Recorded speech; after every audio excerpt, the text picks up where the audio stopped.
అందరికీ నమస్కారం. Welcome to it's you TV. ప్రస్తుతం మనతో పాటు ఉన్నారు ప్రముఖ తంత్ర జ్యోతిష్యులు, జ్యోతిష్య సామ్రాట్, జ్యోతిష్య రత్న డాక్టర్ చింతా రుక్మాంగదరావు గారు. గురుగారితో మాట్లాడి మనకున్న సందేహాలన్నింటినీ కూడా నివృత్తి చేసుకునే ప్రయత్నం చేద్దాం. అంతకంటే ముందు ఇటువంటి ఆధ్యాత్మికపరమైన వీడియోస్ కోసం ఇప్పుడే మన ఛానల్ని సబ్స్క్రైబ్ చేసుకోండి. నమస్కారం గురుగారు. మాతృదేవోభవ, పితృదేవోభవ, ఆచార్య దేవోభవ. ఓం నమో మాందేశ్వరాయ నమః. అందరూ బాగుండాలి, అందరికీ మంచి జరగాలి. గురుగారు, ద్వాదశ రాశుల్లో చివరి రాశి మీనరాశి. మరి జూలై మాస ఫలితాల్లో భాగంగా వీరికి ఏ విధంగా ఉండబోతుంది? 2020 సంవత్సరం జూలై మాస ఫలితాల్లో భాగంగా మీనరాశి వారికి ఎలా ఉందంటే, రాశిలో శనేశ్వరుడు, 10వ స్థానంలో రాహువు, 3వ స్థానంలో కుజుడు, 4వ స్థానంలో బుధుడు, 5వ స్థానంలో గురువు, 4-5 స్థానాల మీదుగా రవిగ్రహము, 6వ స్థానంలో కేతువు, శుక్రుడు. ఇలా ఉంది. అంటే వీళ్ళకి ఏలినాటి శని జరుగుతుంది. జన్మలో శని ఉన్నాడు. జన్మలో శని ఉన్నప్పుడు ఏమవుతుంది అంటే, పైన ఉన్న శనేశ్వరుడు ఉన్నట్టు. జన్మము అన్నప్పుడు నెత్తి మీదనే శనేశ్వరుడు ఉన్నట్టు. అదే జన్మలో అంటే మనకి ఎవరు జన్మించారు? మన తల్లి ఇచ్చింది. అంటే తల్లికి తల్లి సమానులకు మంచిది కాదు, వీళ్ళకు మంచిది కాదని అర్థం. అంటే అన్నీ ఆలస్యం కావడము, మందస్థితి ఉండడము, వాయిదా పడుతూ ఉండడము, డిలే అవుతుండడము, 1-2 సార్లు ట్రై చేస్తే కానీ ఏ పని కాకపోవడం లాంటివి జరుగుతుంటాయి. ఈ సమయంలో గురువు 5వ ఇంటికి వచ్చి రాశిని చూడడం, ఏలినాటి శని యొక్క ప్రభావం ఇప్పుడు తగ్గిపోయింది. గురువు యొక్క చూపు పడింది. రాశాధిపతి రాశిని చూస్తున్నాడు.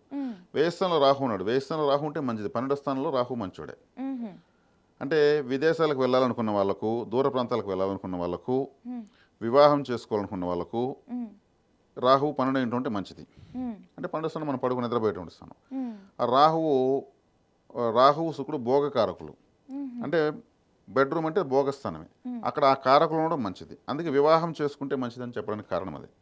విదేశాలకు వెళ్ళాలనుకుంటే కూడా అది కూడా ఒక భోగమే. వెళ్ళేదని బలం బాగుంటుంది. 3వ ఇంట్లో కుజుడు ఉన్నాడు. 3వ ఇంట్లో కుజుడు మంచివాడే, కానీ సోదరులకు మంచిది కాదు. బ్రదర్స్ అండ్ సిస్టర్స్కి అంటే వాళ్ళిద్దరి మధ్య రిలేషన్ కొంచెం గొడవలు రావడము, కొంచెం కారకో భావనాశయ అని ఒక సూత్రం ఉంది. సోదరి కారకుడు సోదర స్థానంలో ఉంటే ఆ భావం చెడిపోతుంది అని అర్థం. కొంచెం దూరంగా ఉండడం వల్ల బెటరు. 4వ స్థానంలో బుధుడు ఉన్నాడు. 4వ స్థానం అంటే విద్యాస్థానము, అది చక్కగా ఉంది. విద్యకు, వివాహానికి, తర్వాత ఈ ఆడిటింగ్ రంగంలో ఉన్న వాళ్ళకు, రిటర్న్ అంటే ఏదైనా ఇప్పుడు రైటర్స్ ఉంటారు, రాస్తూ ఈ జ్యోతిషులకు, రైటర్స్కి, ఆడిటర్స్కి, కోర్టుగా టైపిస్టులు ఉంటారు. ఇటువంటి వాళ్ళకంతా బాగుంటుంది. అంతా కూడా బుధుడు 4వ ఇంట్లో ఉన్నాడు కాబట్టి. అదేవిధంగా 5వ ఇంట్లో గురువు లగ్నాన్ని చూస్తున్నాడు, రాశిని చూస్తున్నాడు, చక్కగా ఉంది. అదే రవిగ్రహం కలుస్తుంది 5వ ఇంట్లో. రవి ఒకే డిగ్రీలోకి వచ్చినప్పుడు కొంచెం ఇబ్బంది అవుతుంది. గురువు అంటే సంతానకారకుడు, సంతాన స్థానంలో ఉన్నాడు. వివాహమైన వాళ్ళకు అప్పుడు కొంచెం జాగ్రత్తగా ఉండాలి. వేడిక ఉన్నటువంటి వస్తువులు పెద్దగా తినకూడదు. సూర్య నమస్కారాలు లాంటివి చేయడం మంచిది, లేదంటే శివాలయానికి వెళ్ళడం మంచిది. 6వ ఇంట్లో కేతు, శుక్రుడు ఉన్నారు. 6వ ఇంట్లో కేతు మంచోడే. శుక్రుడు 6వ ఇంట్లోకి వచ్చాడు.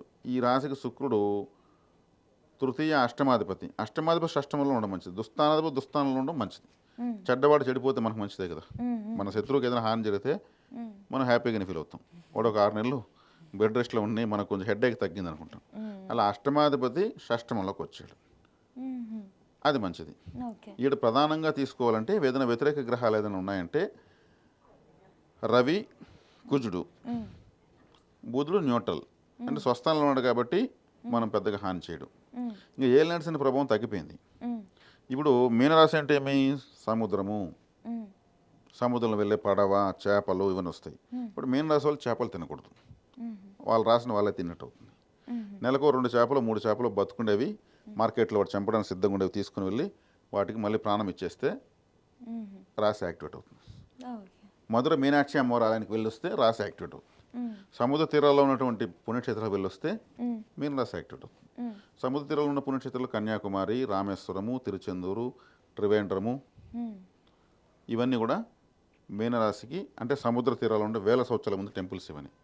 అలా వెళ్ళి సముద్ర స్నానం 1 గంట సేపు చేయాలి. నిల్చుకోవాలి, అల్లకాల గమ్ము నిల్చుకోవాలి. అటు వస్తే అటు, ఇటు సిటు మలుకొని అల్లంతా కొట్టించుకుని ఉంటే వీళ్ళకి మొత్తం నెగిటివిటీ అంతా పోతుంది. అంటే బీచ్గా అట్లా వెళ్ళొచ్చా గురుగారు? ఒక 1 అవర్ ఉండేసి స్పెండ్ చేసి రావచ్చు. అంటే నెగిటివ్ అంతా లాగేస్తుంది సముద్రం. అందుకు సముద్ర స్నానం చాలా విశేషమైన ఫలితం. ముఖ్యంగా ఏలినాటి శని ఉన్నప్పుడు ఈ శని తాకడ మొత్తం పోతుంది. శివాలయానికి ఎక్కువ కాకుండా ఊరికే అలాగ సముద్ర తీరానికి కూడా వెళ్ళి రావచ్చు దగ్గర పట్ల ఉన్న వాళ్ళు. ఇక్కడ వచ్చేక్కడికి శివాలయానికి ఎక్కువ వెళ్ళాలి. ఉమ్, ఏలినాటి శని ఉన్నప్పుడు శివాలయానికి వెళ్తే శివుడు మన యొక్క వ్యతిరేకత మొత్తం లాగేస్తూ ఉంటాడు, వ్యతిరేకతనే లాగుతాడు. ఉమ్, ఉమ్.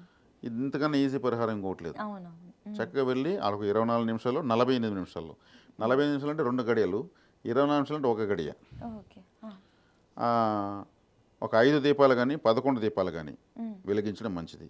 ఉమ్. లేదు వారి వయసుకు తగిన దీపాలు, ఉమ్, ఓ 20 సంవత్సరాలు 20 దీపాలు, 30 సంవత్సరాలు 30 దీపాలు, 60 సంవత్సరాలు 60 దీపాలు ఇట్లా శివాలయంలో వెలిగించడం వల్ల ఏలినాటి శని అనేది, శని అంటే చీకటి అని అర్థం, సూర్యుడు అంటే వెలుగు అని అర్థం. ఇప్పుడు చీకటిగా ఉంది వెలుగు. ఈ దీపాలు శివాలయంలో పెట్టడం వల్ల వెలుగు వస్తుంది. ఉమ్, ఉమ్, దీపం జ్యోతి పరబ్రహ్మం, దేవతల జ్యోతి స్వరూపులు, ఉమ్, ఉమ్. ఓకే గురుగారు. జ్యోతి స్వరూపులు కాబట్టి దీపాలు వెలిగిస్తారు ఆ దేవాలయాల్లో.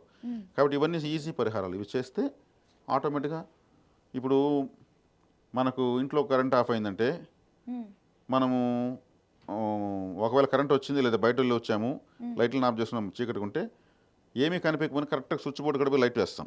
అవును. మనకు అలవాటు ఉంటుంది, మన స్విచ్ లెక్క ఉంటాయి. అవునవును. అలా ఇప్పుడు ఏలినాటి శని తాకడ ఉన్న వాళ్ళు నేరుగా శివాలయానికి వెళ్ళి వీళ్ళు స్విచ్లు వేయాలి, దీపాలు వెలిగించాలి ఓకే. ఓకే. చక్కగా. వేరే వాళ్ళ దీపంలో మళ్ళీ ఈ దీపాన్ని వెలిగించకూడదు. వాళ్ళే ఆ వత్తులో separate గా వాళ్ళ కర్మకు వాళ్ళు వెలిగించారు, ఆ, ఓకే. అర్థం. వాళ్ళ కర్మ ఆడ పరిహారం అవుతుంది. ఆ కర్మలో పోయి మన కర్మను మనం ఎలా చేస్తాము? ఓకే. ఇది ఈ రాశి వాళ్ళైన గురుగారు ఇన్ జనరల్ గా ఎప్పుడు ఇన్ కూడా అలా జనరల్గా ఎవరు అలా చేయకూడదు కదా? చేయకూడదు. వాళ్ళదే అలా వాళ్ళే separate గా వెలిగించాలి. ఓకే. ఉమ్, ఉమ్, నేతితో వెలిగించగలిగితే చాలా మంచిది.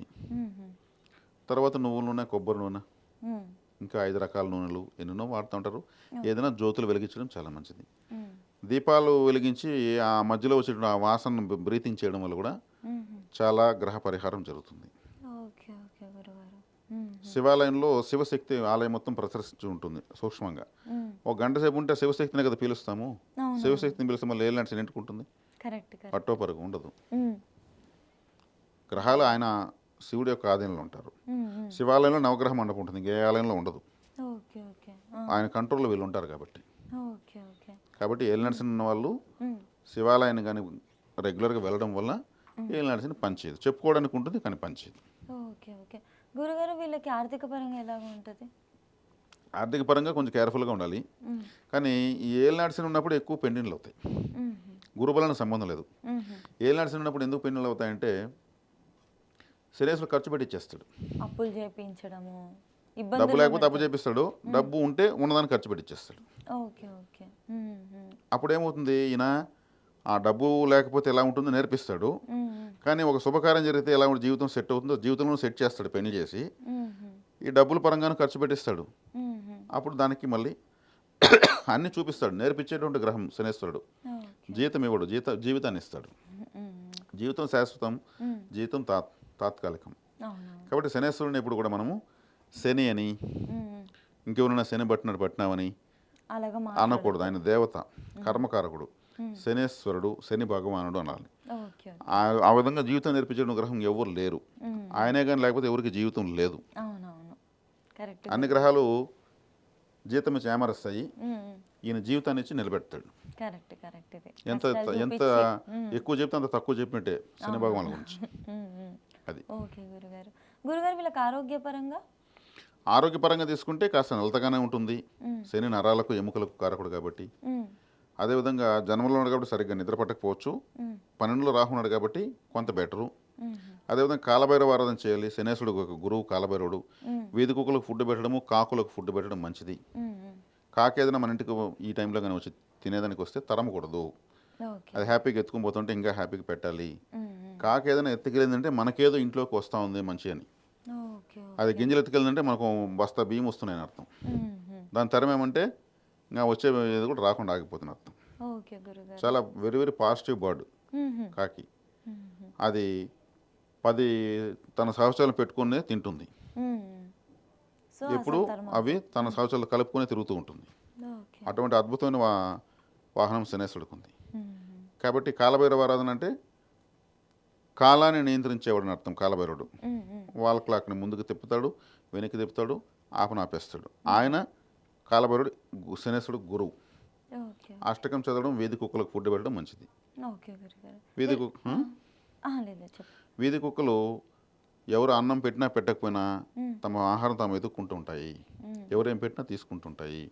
అవి డ్యూటీ చేస్తుంటాయి. అనాదిగా ఎన్నో గ్రామాలను ప్రపంచాన్ని కాపాడుతున్న రియల్ పోలీస్ డిపార్ట్మెంట్ అది. అవును. ఇంట్లో కుక్క ఫ్యాషన్, వీధిలో కుక్క పరిహారం. అక్కడే పెట్టాలి. 100% గురుగారు. గురుగారు వీళ్ళకి కలిసి వచ్చే రంగులు? వీళ్ళకు కలిసి వచ్చే రంగులు yellow related, red related, white red, yellow ఇంకా వైట్ వీటికి ఎక్కువ ప్రిఫరెన్స్ ఇవ్వాలి. ఇవ్వచ్చు. తర్వాత వచ్చి మిక్సింగ్ కలర్స్ తీసుకోవచ్చు. అంటే మల్టీ కలర్ 2-3 కలర్లు కలిసినట్టు. కేతు కూడా అనుకూల గ్రహమే వీళ్ళకు. Okay okay. కేతు అంటే 2 కలవాల, అంటే 2 కూర తింటే 2 రకాల కూరగాయలు ఉండాలి, ఆ కూర తినాలి. 2 రకాల పప్పులు ఉండాలి, అటువంటి కూర కేతు యాక్టివేట్ అవుతాడు. Okay okay. ఏవైనా 2 రకాలుగా ఉంటే డ్రెస్సులు వేస్తే 2 కలర్స్ ఉండాలి. Okay okay. అది మల్టీ కలర్స్ కేతు సూచిస్తాడు. ఓకే గురుగారు, చాలా చక్కగా వివరించారు గురుగారు. అందరూ కూడా ఈ ద్వాదశ రాశుల వారు కూడా మీరు చెప్పినటువంటి జాగ్రత్తల్ని పాటిస్తూ ఆ పరిహారాలని చేస్తూ దానాలని కూడా అందరికీ సులువైన దానాలు చెప్పారు. అవన్నిటిని కూడా పాటిస్తూ వాళ్ళకి చక్కగా కలిసి రావాలని కోరుకుంటూ మీ విలువైన సమయాన్ని కేటాయించి మాకు ఇవన్నీ కూడా తెలియజేసినందుకు ధన్యవాదాలు గురుగారు. ధన్యవాదాలు.